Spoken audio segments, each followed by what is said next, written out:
Сәлем балалар, әдебиеттік оқу 2-ші сынып 12-ші сабақ, тақырыбы альбомдағы суреттер. Балалар күнде туған күннен бастап фото альбомдар бар. Мінекей мына жерде суретте өзінің баланың туған күннен бастап есейген шағына дейін, яғни өзінің есейгеннен кейін бір мамандықтың иесі болғаны туралы. Яғни бүгінгі біздің тақырыбымыз Қадыр Мырза Алидің альбомдағы суреттер деген өлеңін мәнерлеп оқып алыңдар. Өлеңді балалар мәнерлеп өздерің түсініп оқып аласыңдар. Өлең не туралы? Өлең кейіпкердің отбасы фото альбомды парақтай отырып, өз өмірінің өткен шағына көз жүгірту және болашаққа құрған үлкен армандары туралы айтылған. Негізгі идеясы адамның өз тарихын ұмытпай қастерлеуі және болашаққа үлкен мақсат қойып, биік шыңдарды бағындыруға ұмтылуы. 3-ші тапсырма фотоальбомның өлең жолдарына сәйкес келетін фотосуреттарында ақынша сипаттап айт. Мынау енді тәй-тәй басып жүргенім, мынау анам оң жағымда тұр менің.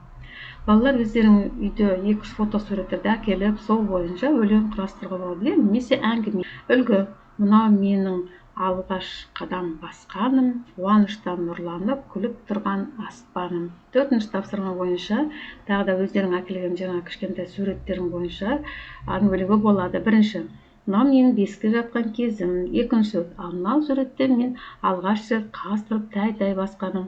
3-ші суретте мен балабақшаға барған күнім. 4-ші суретте болашаққа арнап салған суретім деп осылай өздерің әңгімелеп айтуға болады. Тапсырма: балалар, сендер альбомдарың немесе дәптерлерің бір бетті болашаққа арнап ашыңдар. Өскенде кім болғыларың келеді, соны сурет етіп салуға болады. 6-ші тапсырма: фотоальбомның болашақта қандай фото суреттен толығады деп ойлайсың, қиялдап көр дейді.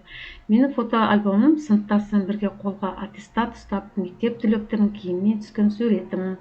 Өзім армандаған мамандықтың, мысалы, біреуім болу, дәрігер, инженер, мұғалім, солармен түскен суретім. Өз мамандығым бойынша алғаш жұмысқа орналасқан сәтім. Әлемнің ең керемет жерлеріне қыдырып барғаным. Есейгенде ата-анамды шипажайға апарып, бірге демалып, бақытты күліп тұрған суреттеріміз альбомның ең басты бетінде тұрады. Осы тапсырманы сыныпта болашаққа хат немесе арман картасы ретінде ұйымдастыруға болады.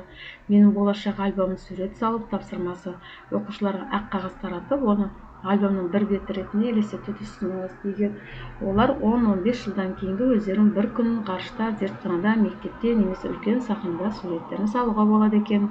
Сәттілік балалар барлықтарыңа. Балалар, бүгін біз альбомдағы суреттер тақырыбы бойынша туғаннан бастап өзінің есейген шағына мамандықтың иесі болу туралы саяхат жасадық.